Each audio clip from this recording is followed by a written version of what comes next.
आज अपन अपक्षय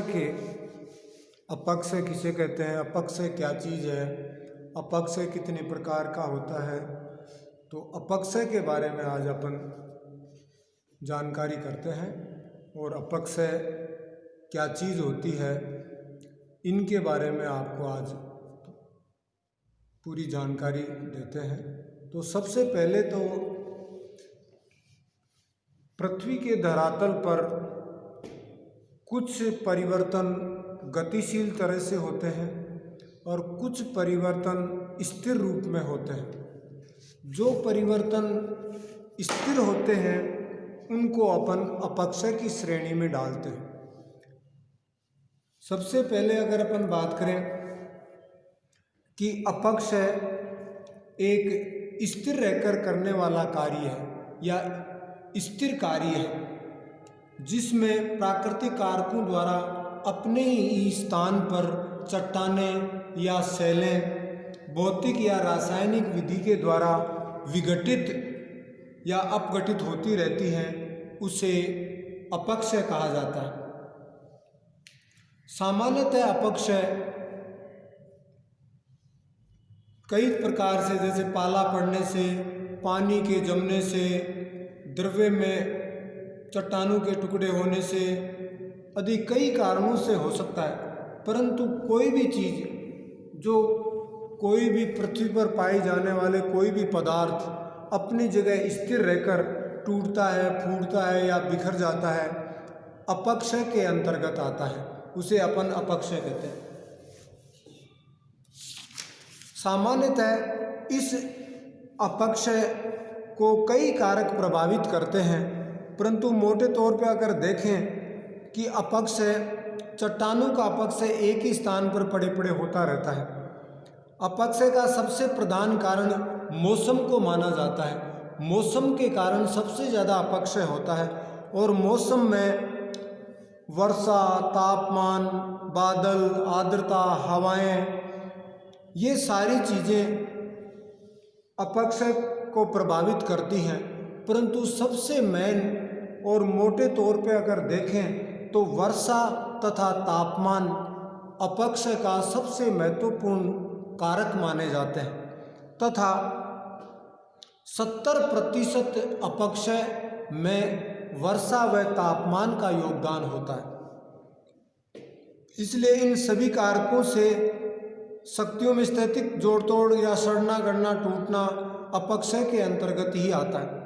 इन अपक्षय को अगर अपन देखें तो अपक्षय दो प्रकार के होते हैं। एक अपक्षय यांत्रिक अपक्षय होता है, जिसमें पाला, वर्षा या तापमान की भिन्नता के कारण चट्टानें अपने स्थान पर ही पड़ी पड़ी टूटती फूटती रहती हैं। इस विधि में चट्टानी संरचना में भिन्नता नहीं आती, अर्थात खनिज तत्वों में कोई हेरफेर नहीं होता, परंतु उसमें धीरे धीरे विघटन होता रहता है। तो ऐसी क्रिया को यांत्रिक अपक्षय के अंतर्गत अपन शामिल करते हैं। दूसरी रासायनिक अपक्षय कहलाती है, जिसमें चट्टानों में ताप, पाला, कोहरा, वर्षा आदि से पड़े पड़े ही रासायनिक प्रक्रिया के द्वारा जल, ऑक्सीजन, कार्बन डाइऑक्साइड तथा जीवों द्वारा चट्टानों में वियोजन हो जाते हैं तथा टूट फूट हो जावे, जिसके कारण अनुपात में बदल जाते हैं तथा ऐसे अपक्षय को रासायनिक अपक्षय के अंतर्गत माना जाता है।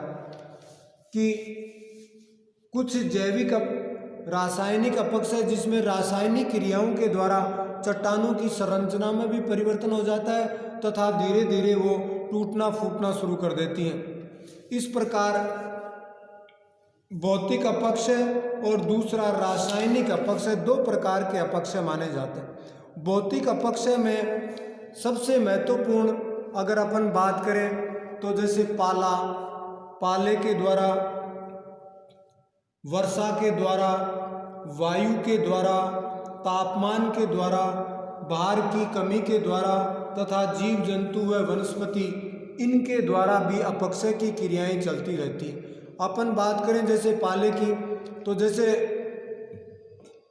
पाइप, कोई भी पाइप जिसमें वर्षा का जल या सामान्य जल बर्फ में परिवर्तित हो जाता है, या चट्टानों के अंदर पानी पाया जाता है, वो पानी बर्फ में परिवर्तित हो गया, फिर वापस पानी परिवर्तित हो गया, तो धीरे धीरे चट्टानें फैलना और सिकुड़ने की क्रियाएं चलती रहती हैं। इन सिकुड़ने और फैलने के कारण चट्टानें धीरे धीरे टूटने फूटने लग जाती हैं, जिस क्रिया को अपन अपक्षय की श्रेणी में डालते हैं।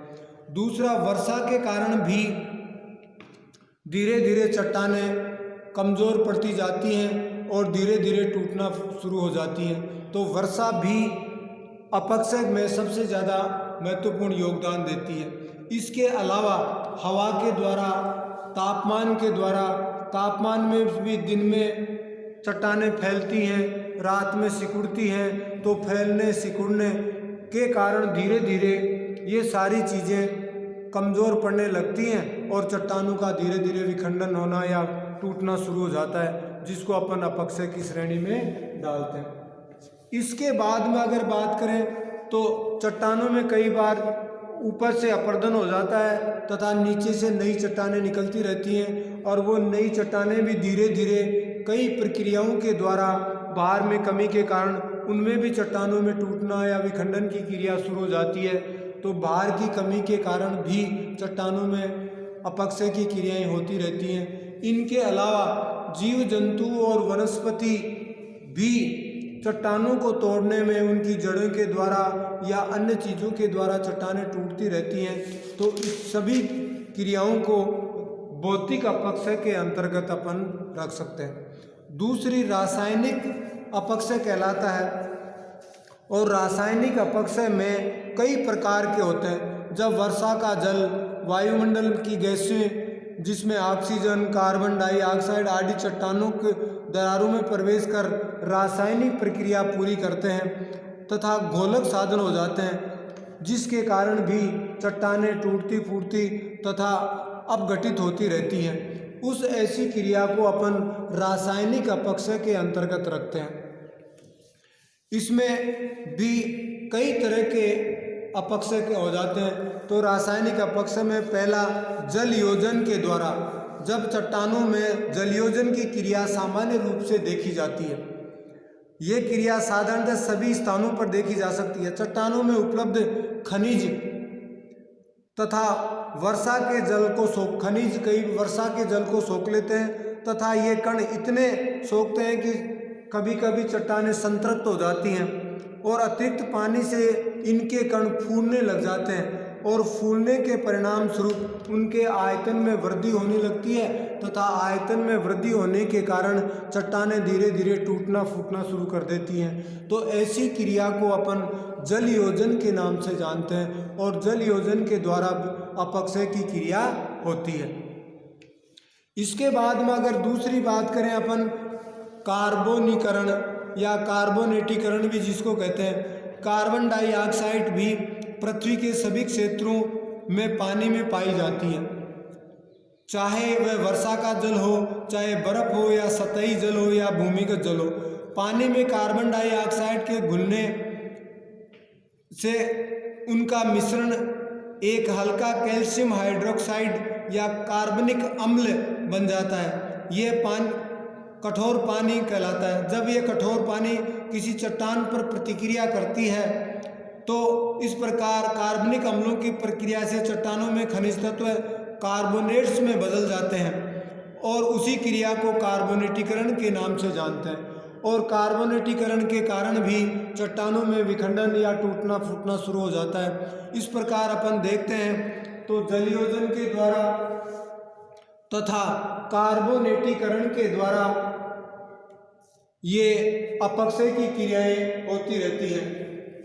इसके अलावा डिसिलिकेशन के द्वारा भी अपक्षय की क्रियाएं होती हैं, जिसमें यह है कि चट्टानों में सिलिका की मात्रा पाई जाती है, और चट्टानों में रासायनिक प्रक्रिया द्वारा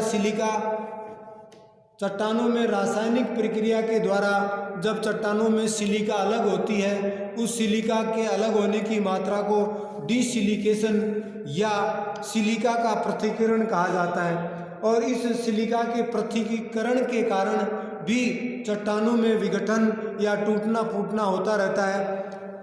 तो इस प्रकार अपन देखते हैं कि सिलिका के पृथक्कीकरण के कारण भी चट्टानें टूटती हैं, जिसको अपक्षय की श्रेणी में अपन शामिल करते हैं। इसके अलावा ऑक्सीकरण, जब वर्षा सतह के पानी में ऑक्सीजन पाई जाती है, पानी की उत्पत्ति H2 हाइड्रोजन ऑक्सीजन से मिलकर होती है।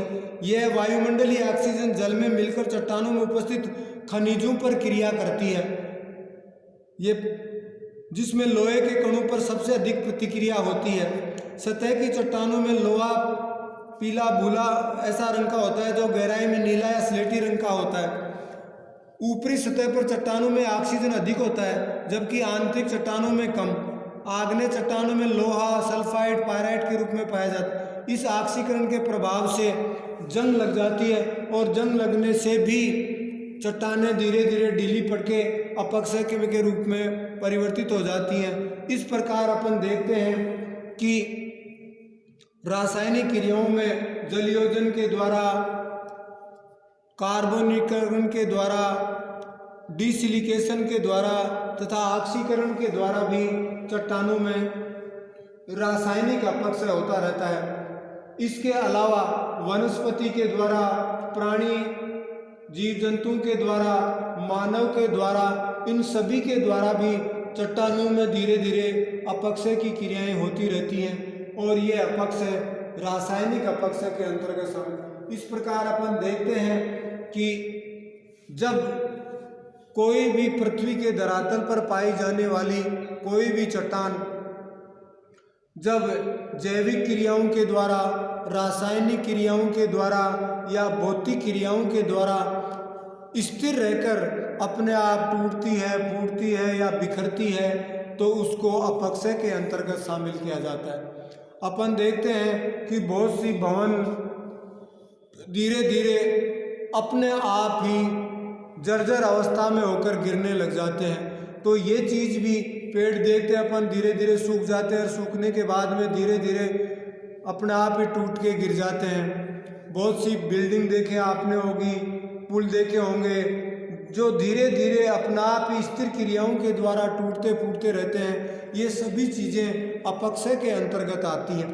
अब अपन अपक्षय में आपको पहले भी बताया कि अपक्षय में बहुत से कारकों का योगदान माना जाता है, परंतु सबसे ज़्यादा योगदान वर्षा और तापमान का माना जाता है।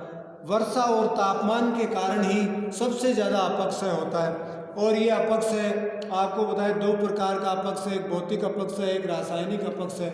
भौतिक अपक्षय में कौन कौन से कारक हैं? ताप के द्वारा, तुषार के द्वारा, दाब मुक्ति के कारण या वर्षा के जल के द्वारा भी जो होता है वो भौतिक अपक्षय कहलाता है। और कार्बोनेटीकरण के द्वारा, सिलिका के पृथक्कीकरण के द्वारा, ऑक्सीकरण के द्वारा, जल योजन के द्वारा, वनस्पति के द्वारा तथा मानव के द्वारा होने वाली सभी रासायनिक क्रियाओं या रासायनिक अपक्षय के अंतर्गत माना जाता है। इस प्रकार अपन देखते हैं कि अपक्षय एक बहुत महत्वपूर्ण तथा प्रकृति पर पाई जाने वाली सबसे बढ़िया या सबसे महत्वपूर्ण घटना मानी जाती है। बहुत बहुत धन्यवाद। Thank you.